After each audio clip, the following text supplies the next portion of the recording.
کے بھیک مانگیں گے، جب وہ جا کے کشکول پھیلائیں گے، جب وہ جا کے منگتے بنیں گے، تو پوری دنیا تم پاکستانیوں کو ٹھڈے مارے گی، بھکاری سمجھے گی۔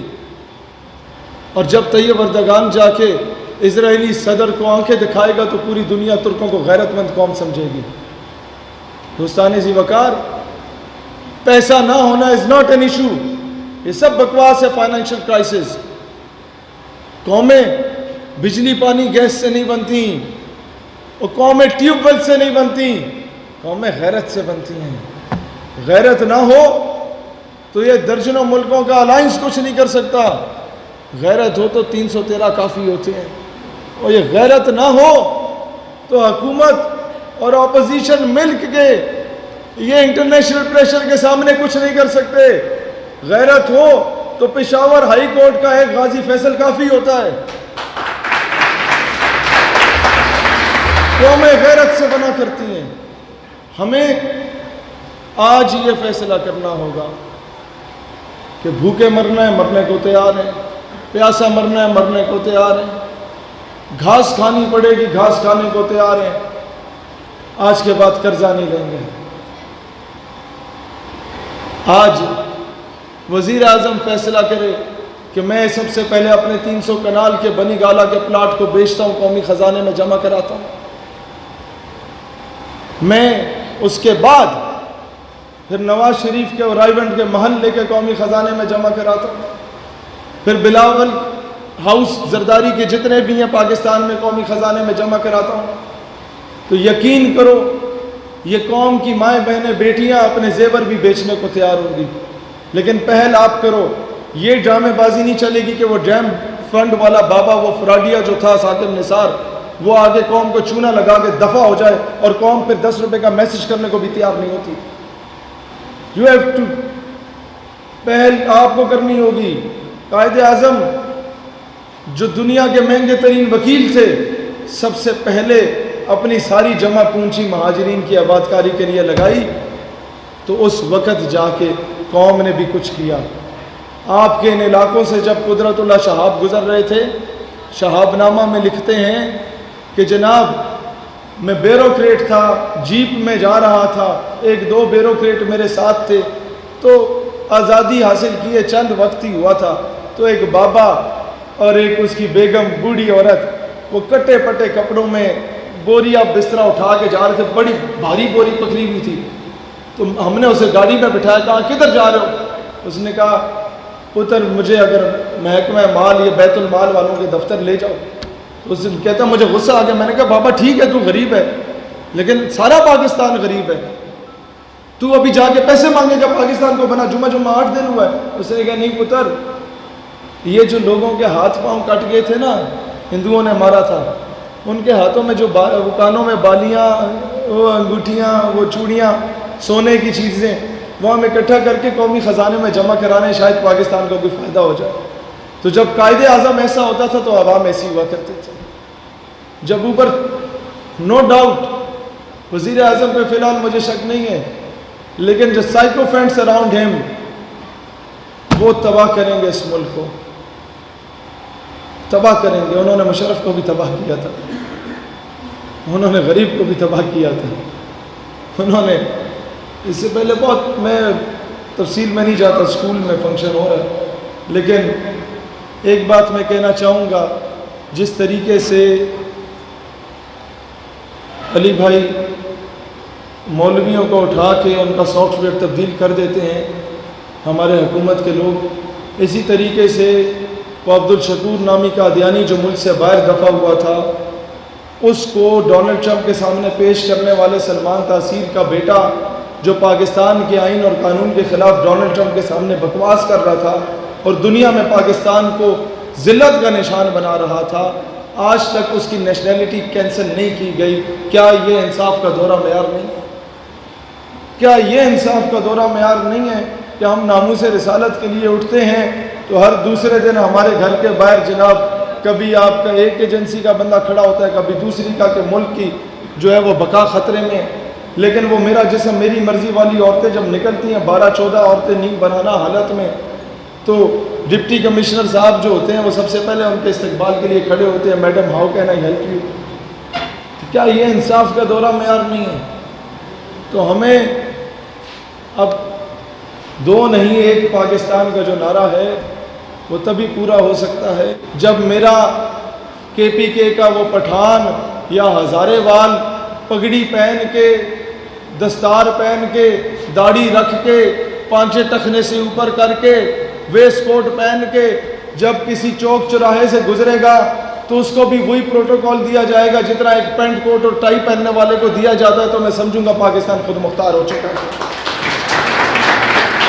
وہی شہید سیالوی جب چھترالی ٹوپی پہن کے پٹھانوں کا حلیہ اختیار کر کے جب چوکی سے گزرتے ہیں تو پوچھا جاتا ہے کہاں سے آئے ہو, کہاں گئے ہو. لیکن وہی شہید سیالوی جب پینٹ کوٹ پہن کے اینکے لگا کے جاتا ہے تو خواہ میں سلوٹ بھی مار دیتے ہیں کہ صاحب جا رہے ہیں.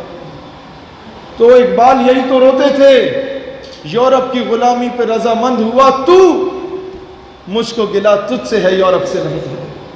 جب تک یہ سی وی لے کے آپ لوگوں میں سے جو نوجوان ہیں, بھائی جان مجھے بتاؤ نا, جب تک سی وی لے کے ایم این اے کے پاس نہیں جاتے یا کسی دفتر میں نہیں جاتے کہ جناب میں آپ کا نوکر بننا چاہتا ہوں, میں آپ کے بوٹ پالش کرنا چاہتا ہوں, میں آپ کی نوکری کروں گا, میں آپ کی خدمت کروں گا, میں آپ کی چاپلوسی کروں گا اور میں بہت اچھی چاپلوسی کر سکتا ہوں باقیوں کی نسبت, تب تک کیا وہ آپ کو نوکری پہ رکھے گا؟ نہیں رکھے گا نا. تو جب تک خود جا کے بیٹیوں کی دلالی نہیں کرو گے تب تک امریکہ بھی تمہیں اپنا غلام نہیں بنائے گا. یورپ کی غلامی پہ رضامند ہوا تو, مجھ کو گلا تجھ سے ہے یورپ سے نہیں ہے. اگر وقت پہ نقیب اللہ محسود کے قاتلوں کو کیفر کردار تک پہنچا دیا جاتا تو آج میرے کے پی کے میں آگ نہ لگ رہی ہوتی. اگر وقت پہ جب پہلا ڈرون اٹیک فاٹا میں گرایا گیا اس کے اگلے دن نیٹو کی سپلائی کو روک کے اس کے کنٹینر کو آگ لگا دی جاتی تو دنیا ہمیں بغیرت نہ کہتی. اگر وقت پہ جب انٹرنیشنل کورٹ آف جسٹس میں جا کے کلبھوشن یادو کا سٹے آرڈر لے لیا ہندوستان نے, اس کے اگلے دن اے پی ایس پشاور کے سامنے اسے پھانسی کے پھندے پہ لٹکا دیا جاتا تو دنیا پاکستانی قوم کو غیرت مند قوم سمجھتی, بیکاری نہ سمجھتی.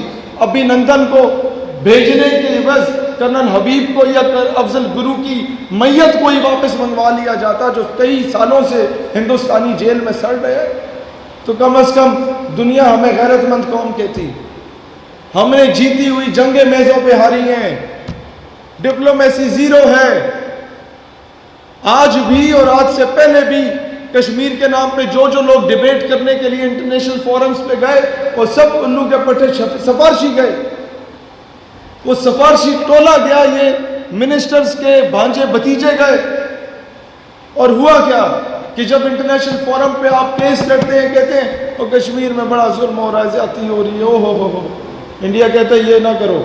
تو مجھے بتاؤ فلان ریزولوشن کے مطابق کیا ہے, فلان ریزولوشن کے مطابق کیا ہے, یہ کیا ہے, وہ کیا ہے, اس قانون کے مطابق کیا ہے. تو ہمارا بندہ کہتا ہے یہ تو مجھے نہیں پتا لیکن ظلم بڑا ہو رہا ہے. او بھائی جان یہ باتیں پنڈ دیہات میں ان پڑھ لوگوں کے سامنے کر لو, وہ مان لے گا. آپ نے جب انٹرنیشنل سطح پہ جانا ہے تو اس کیلیبر کی جا کے بات کرنی ہے. یہی وجہ ہے کہ ہم کشمیر کا سودا کر آئے. عافیہ صدیقی کی بہن ہمیں کہتی ہے کہ مشرف نے ایک مرتبہ بیچا تھا, خان اور نواز نے بار بار بیچا اس کا نام. میں نے کہا وجہ کیا ہے؟ خان تو سنسیئر ہے. کہتی ہے خان کے وزراء شاہ محمود قریشی ٹائپ کے لوگ ہمیں خان تک پہنچنے نہیں دیتے اور ہمیں یہاں تک کہا گیا شاہ محمود قریشی کی جانب سے کہ آپ نے آئندہ میرے دفتر میں قدم نہیں رکھنا. جب اوپر نو ڈاؤٹ وزیر اعظم پہ فی الحال مجھے شک نہیں ہے لیکن جو سائیکو فینٹس اراؤنڈ ہم وہ تباہ کریں گے, اس ملک کو تباہ کریں گے. انہوں نے مشرف کو بھی تباہ کیا تھا, انہوں نے غریب کو بھی تباہ کیا تھا. مولویوں کو اٹھا کے ان کا سافٹ ویئر تبدیل کر دیتے ہیں ہمارے حکومت کے لوگ. اسی طریقے سے وہ عبدالشکور نامی قادیانی جو ملک سے باہر دفع ہوا تھا اس کو ڈونلڈ ٹرمپ کے سامنے پیش کرنے والے سلمان تاثیر کا بیٹا جو پاکستان کے آئین اور قانون کے خلاف ڈونلڈ ٹرمپ کے سامنے بکواس کر رہا تھا اور دنیا میں پاکستان کو ذلت کا نشان بنا رہا تھا, آج تک اس کی نیشنلٹی کینسل نہیں کی گئی. کیا یہ انصاف کا دورہ معیار نہیں ہے؟ کیا یہ انصاف کا دورہ معیار نہیں ہے کہ ہم ناموس رسالت کے لیے اٹھتے ہیں تو ہر دوسرے دن ہمارے گھر کے باہر جناب کبھی آپ کا ایک ایجنسی کا بندہ کھڑا ہوتا ہے، کبھی دوسری کا، کہ ملک کی جو ہے وہ بقا خطرے میں ہے. لیکن وہ میرا جسم میری مرضی والی عورتیں جب نکلتی ہیں 12-14 عورتیں نیند بنانا حالت میں، تو ڈپٹی کمشنر صاحب جو ہوتے ہیں وہ سب سے پہلے ان کے استقبال کے لیے کھڑے ہوتے ہیں، madam how can I help you. کیا یہ انصاف کا دورہ معیار نہیں ہے؟ مجھے بتاؤ نا، کب تک یہ آدھا گھنٹہ کھڑے ہونے سے کشمیر آزاد ہوا کبھی؟ مجھے بتاؤ اگر ہوتا ہے میں 1 گھنٹہ کھڑا ہوتا ہوں تاکہ ساتھ فلسطین بھی واپس لے آؤں. نہیں ہوگا.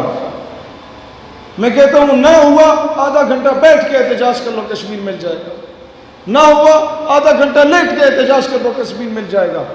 لیکن پھر بھی نہ ہوا. خان صاحب آدھا گھنٹہ امت کے سامنے مرغا بن جاؤ کہ اب محمد بن قاسم نے نہیں آنا، اب ٹیپو سلطان یا نور الدین زنگی نے نہیں آنا، اب ہم لوگ گانے گا کے ڈھول بجا کے کشمیر آزاد کرائیں گے. انڈیا جا جا کشمیر سے نکل جا. میں نے کہا اس طرح نہیں نکلے گا، ایک اور ترانہ بناؤ، انڈیا دفع ہو جائے کشمیر سے نکل جا، شاید نکل جائے. وہ کشمیری مائیں ہم سے پوچھتی ہیں وہ کب تک ہمارے نام کو بیچو گے؟ ہمارا بچہ جب بازار میں نکلتا ہے تو ہندوستانی فوج اسے گریبان سے پکڑ کے پوچھتی ہے، آگے وہ پاکستان سے خالد بن ولید کے وارث، آگے وہ طارق بن زیاد کے وارث کشتیاں جلا کے پاکستان سے. وہ کہتی ہے بیٹا مجھے پتا ہے تم لوگ بڑے مجبور ہو، لیکن تم تقریریں بڑی اچھی کرتے ہیں، مجھے بتاؤ نا میں اس سے کیا جواب دوں؟ تمہاری تقریر لا کے سناؤں یا تمہارے وزیر اعظم کی تقریر لا کے سناؤں؟ دوستانے سے بتا، یہ جب بیک گراؤنڈ میں یہ لگتا ہے اس کا مطلب ہے کہ آپ ذرا ختم کریں. میں اینڈ پہ یہی بات عرض کرنا چاہتا ہوں کہ اقبال رحمۃ اللہ علیہ فرماتے ہیں تو نے پوچھی ہے امامت کی حقیقت مجھ سے، ایک لیڈر تو کیسا ہونا چاہیے؟ کہتا ہے حق تجھے میری طرح صاحب اسرار کرے، ہے وہی تیرے زمانے کا امام برحق جو تجھے حاضر و موجود سے بیزار کرے. بڑی بڑی گاڑیاں ہیں، بڑے بڑے پروٹوکول، یہ ہٹو بچو نہ. اور پھر کہتا ہے فتنہ ہے، فتنہ ملت بیضا ہے امامت اس کی جو مسلمان کو سلاطین کا پرستار کرے، جو اسلامک ملٹری الائنس بنانے کے بعد تلواروں کا رقص دکھا رہا ہو ڈونلڈ ٹرمپ کے استقبال میں. کبھی ایسا ہوا ہے علی بھائی عمران خان نے جلسہ کیا اور مہمان خصوصی نواز شریف کو بلایا ہو؟ نہیں ہوا نا. تو اسلامک ملٹری الائنس میں جب مہمان خصوصی ڈونلڈ ٹرمپ آتا ہے تو آپ کس کو دکھانے کے لیے اسلامک ملٹری الائنس بنا رہے ہیں؟ ہم لوگ اوپر سے لے کے نیچے تک انگریزوں کے کتے نہلا رہے ہیں. یہ وائٹ کالر ٹیررزم، اس کے ہم لوگ خود سب سے بڑے حامی ہیں. وہ کیسے؟ یہ یوگانڈا میں اور افریقن کنٹریز میں جو یہ کہتے ہیں یونائٹڈ نیشن کے UN مشن پہ ہم لوگ جا رہے ہیں، تنخواہیں ڈبل ہو جائیں گی، تنخواہیں ٹرپل ہو جائیں گی. وہ کیا ہوتا ہے؟ لوگ سفارشیں ڈلوا کے اپنا نام ڈلواتے ہیں. وہ ہوتا یہ ہے کہ یہ جو پولیو کی ویکسین کے کھاتے میں ساتھ ساتھ یہ لوگ سروے بھی کر لیتے ہیں کہ یہاں تیل کے ذخائر ہیں، یہاں پر گولڈ ریزروز ہیں، یہاں کول ریزروز ہیں، یہاں ہیرے جواہرات کے ذخائر ہیں. تو امریکہ صاحب کیا کرتے ہیں؟ 2 گروپوں میں تصادم کرا لیتے ہیں وہاں پہ. یہ سنو، یہ واہ واہ والی باتیں نہیں، لیکن یہ اپنی نسلوں کو غلامی سے آزاد کرنے والی باتیں.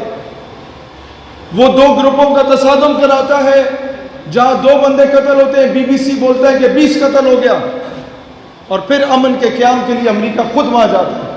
اور بجائے اس کی کہ دنیا اس پہ تنقید کرے، دنیا کو وہ ہڈی ڈالنے کے لیے وہ دنیا کو وہاں پر آپ کا جو امریکہ صاحب ہے، جو چھوٹے موٹے ممالک جو غریب ممالک ہیں ان کی افواج کو بلا لیتا ہے کہ سپاہی تم دو گے، کرنیل ہمارے ہوں گے، تم لوگوں نے چوکیداری کرنی ہے. اندر جو انجینئر جائے گا اس 4 دیواری کے وہ ہمارا جائے گا. وہ پوری گاڑیاں بسیں بھر دی جاتی ہیں، وہ کنٹینر بھر دیے جاتے ہیں سونے کے، ہیرے کے، وہ جواہرات سے، ان ذخائر سے. اور اس کے آخر میں ایک لائن لگا دی جاتی ہے اسلحے کی کہ یہ اسلحہ یہاں سے بازیاب ہوا ہے. اور صرف اتنا سا سونا اس سے نکال دو تو باہر جو 2-3 ہزار کی فوج چوکیداری کے لیے لگائی ہوتی ہے ان کے پورے سال کی تنخواہیں اس سے آ جائیں گی. یہ ہوتا ہے وائٹ کالر ٹیررزم، اور دنیا کے ہر ملک کو پتہ ہے کہ ہم امریکہ کا دہشت گردی پھیلانے میں کس طریقے سے ساتھ دے رہے ہیں، لیکن کوئی ملک بغاوت کو تیار نہیں ہے۔ تو یہ بغاوت انشاءاللہ تعالی اسلامی جمہوریہ پاکستان سے اٹھے گی، بغاوت انشاءاللہ تعالی اس پاک سرزمین سے اٹھے گی، جس پاک سرزمین کو لا الہ الا اللہ محمد رسول اللہ کی بنیاد پہ ہم نے بنایا تھا، اور دنیا کو انشاءاللہ یہ بتایا جائے گا کہ محبت کون کرتا ہے، سیاست کون کرتا ہے، مجھے معلوم ہے میری حفاظت کون کرتا ہے، ہم ہی نے لاج رکھی ہے بزرگوں کی یہاں، ورنہ سبھی ٹکڑوں پہ پلتے ہیں، بغاوت کون کرتا ہے۔ بہت شکریہ۔